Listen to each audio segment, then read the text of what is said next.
So last week I couldn't walk without a crippling pain in my knee, and my journey to become the world's least talented pro runner looked like it was firmly on hold. But wait a second, what the bloody hell am I doing now, lining up at the start of a marathon only 1 week later? Is this a smart idea?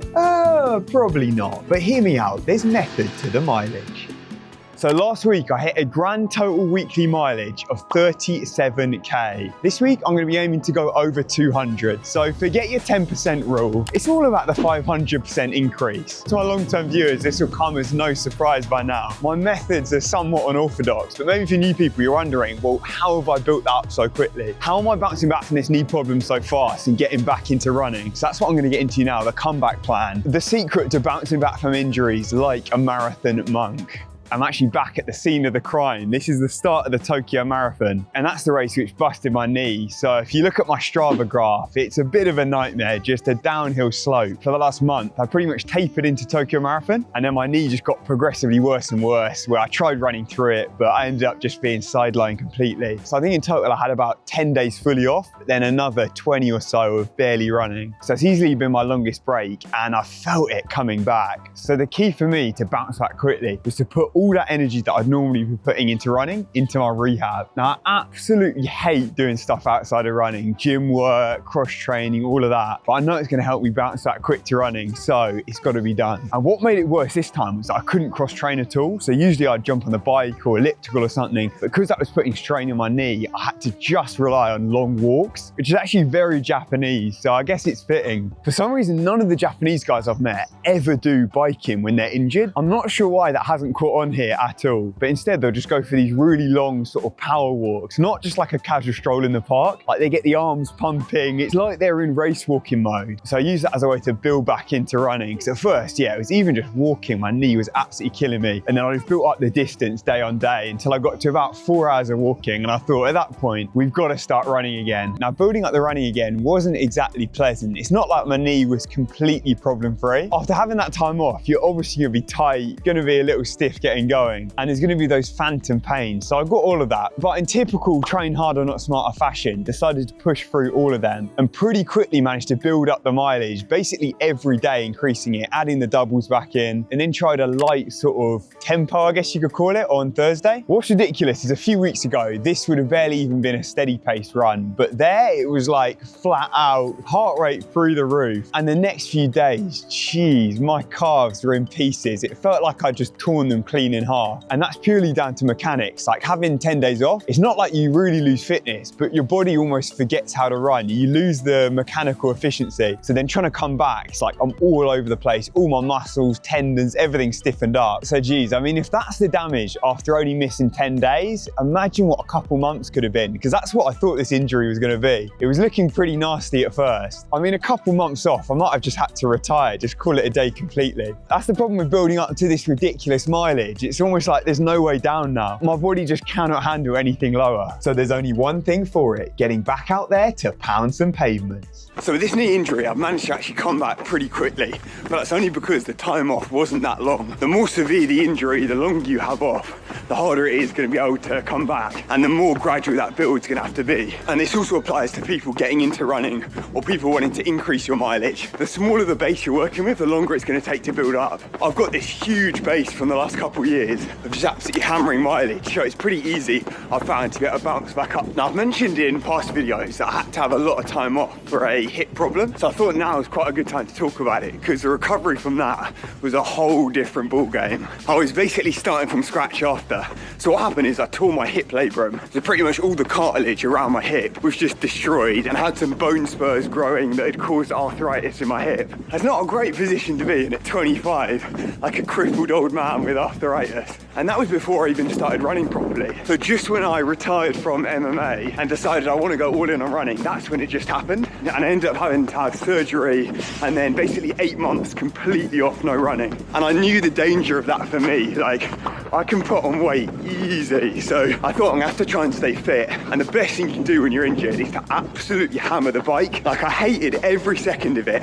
I don't think I can ever go through it again, but I managed to do 3 to 4 hours every single day. It was some dark, dark times. But when I was eventually cleared to run again after the surgery, god damn, it felt good to be back. I say back, but I think that first week I hit about 2k in total. The next week was about 4, and then 8, and then it almost just doubled week on week after that. So the mileage build was exponential, and I think I was just so gassed to be out running. And it's probably shaped how I see running now. Like, people always ask, how am I motivated to always get out there, run twice every day? Well, I felt what it's like to have it taken away for 8 months there, and then actually during my teenage years, I couldn't run for 4 years. So nowadays, any little injury is light work. It's nothing compared to that. And I'll never have the mindset of just, I can't be bothered to run. So here's how I built back from nothing to the huge mileage before I came out to Japan. Now, it was slow progress at first, and it's definitely like I wasn't pain-free at all. I've tried to explain this before, that even though, yeah, I've built up to really high mileage, you've got to expect some discomfort. So I remember the first couple of months, my hip was killing me at times. I was thinking, oh, maybe I've re-torn it.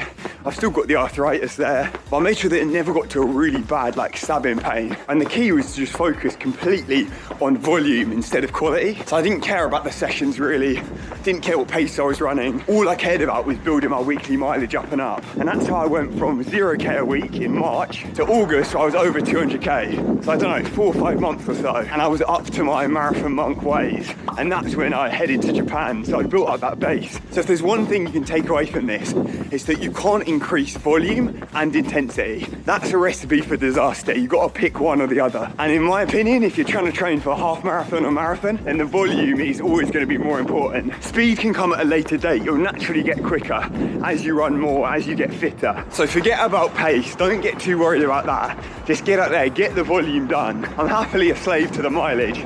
And it looks like I can get back to my old ways very soon with those 250k weeks on the horizon. But another health update that I thought I'd give is around the anemia that I was suffering with at the start of this year. I still often get questions about my iron levels and how that's been improving. So I just got some recent blood test results back after months of supplements and iron IV to help boost my levels. And I am officially in the clear. Hemoglobin, iron, red blood count, ferritin, all those numbers, they're in the normal range now. So I think we can say anemia completed it. But this is my plan going forward to make sure it doesn't happen again. So I finished up with my double run. It's now time to get some good old scran in to help the recovery. And recently I've been trying to focus on the iron-rich foods as well to just boost that ferritin up, as well as the protein, because I feel like that's just got to help the muscles, tendons. And as well, I've been whacking this collagen in my morning coffee because that's going to be great for the knees too. So for today's MasterChef Rustle Up, we've got a random array of ingredients. We're going to go for this fancy beef tendon curry. It's actually one of the prizes I won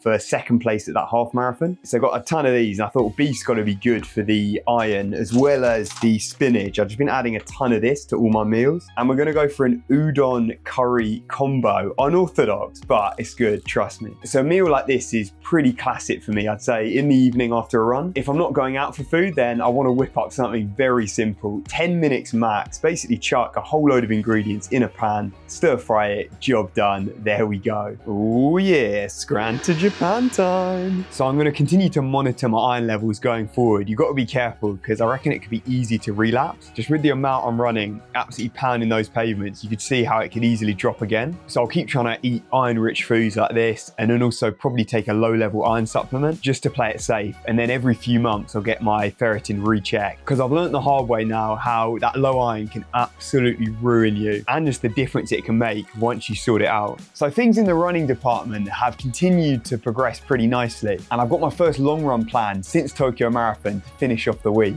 Now there's a possibility that that long run ends up turning into a race, because basically in Japan you have to sign up for races about 6 months early. It's ridiculous. I've got tons of races I've already signed up for, and one of them happened to be this marathon on the weekend. But then when I got the knee injury, that was obviously out the question completely. Now this might not be the most sensible idea, but I don't want to waste my race entry. So I'm thinking I might just jump in that marathon and use it as a long run. Actually, my knee isn't too much of a concern now. It's more my calves have been ruined after that Thursday steady run. So it's all going to come down to the morning. I'll lay my kit out tonight and then basically wake up. If I can walk around and it's not too painful, then you know what? Let's give it a go. The comeback marathon out of nowhere. I feel like on Strava, people are just going to be like, what is going on? Where has this come from? But you know what? As a wise man once said, train harder, not smarter. Now with me potentially running a marathon tomorrow, this is perfect timing. I've just had a little care package arrive. So from the US-based company, The Feed, they've just hooked me up with a ton of nutrition. So I'm not being paid to say this, but I just wanted to give them a shout out because it's not exactly cheap, this stuff. And I go through so many gels, energy bars, drinks. So this stuff definitely comes in clutch. I've seen they've got the Morton as well, which is my go-to marathon drink. So I can get that in the morning tomorrow. So big up The Feed for the supply drop.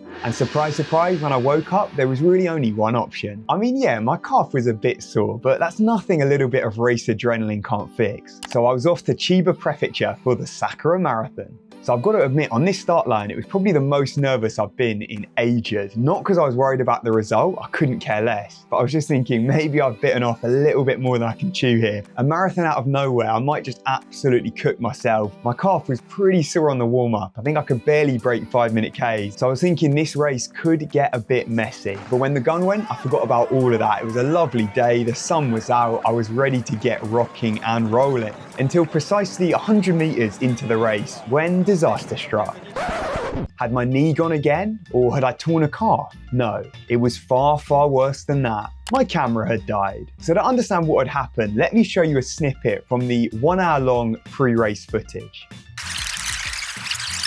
I know, riveting stuff. So I'd managed to burn through my entire camera battery while it was sitting in my bag recording without me knowing. So as soon as I get running, it dies within the first 30 seconds, which isn't ideal when you're trying to put together a banger YouTube video for this. But luckily there was a few clips out there from the course, so we'll put something together here. Now in classic Japanese fashion, everyone sprinted off and I wasn't really sure what pace I was gonna go. I thought maybe 3:40 per K, like a solid pace long run, and then we'll see how I feel. But the first K was massively downhill, so I felt like I was braking myself. I ended up splitting a 3:30 K though, and I kind of just thought I might as well keep going at that pace. And of course, I was already way back. So we see here at the 3K point, I'm about a minute behind the leaders already. And it's not like I was jogging, so the front guys were going about a 3-minute K pace. Now, spoiler alert, they didn't end up running a 2:06 marathon, so it was classic Japanese kamikaze style. And after about 5K, I was already reeling people in, so it was gonna be a pretty long day for some guys out there. And I was feeling pretty good, so I ended up running about 2:25 per K, which was definitely on the aggressive end, and I had no idea how I'd feel like 20K later. But I slowly made my way through the field, and at halfway I split about a 72:30, so on for a 2:25 marathon. I was running the entire time solo because I was going even splits, and I'd completely lost sight of the leaders at this point. Watching back some of the clips, they were about 3 minutes ahead of me at halfway, and I was maybe in about 20th position, but that started to change a lot as we came up to 25, 30K. I picked up slightly to maybe 3:20 pace, and everyone else was just going backwards completely, so I started reeling everyone in. At the 30K point, I passed a whole big group, and then I think by 35K, I went into 3rd place, and I was moving pretty nicely at this point, getting even down to like 3:15 pace. I passed 2nd, and I caught sight of the leader, but there was a pretty big gap still, and over those last couple K, I was just reeling him in, but I just ran out of room eventually, and I just left myself a little bit too much to do, but I kept it pretty controlled still. I didn't want to absolutely bury myself at the end because I had to be a bit safe with the knee. But you know what? 2nd place in a 2:23.27. I'd say that's not a bad result to cap off a 200K week as my first actual session in about a month. So we can definitely say things are back to normal now as I continue my serial loser streak of 2nd place finishes. Still waiting on my first marathon win. I always somehow get beaten. I feel like today I just needed that extra 1K and it was mine. But you know, next time we'll get them. But you know what? I'll be back next week with a vengeance as I've got another race on the card. So make sure you're subscribed and you can tune into that. But thanks everyone for watching. This has been Jake with Run to Japan. I'll see you in the next one. Remember, train harder,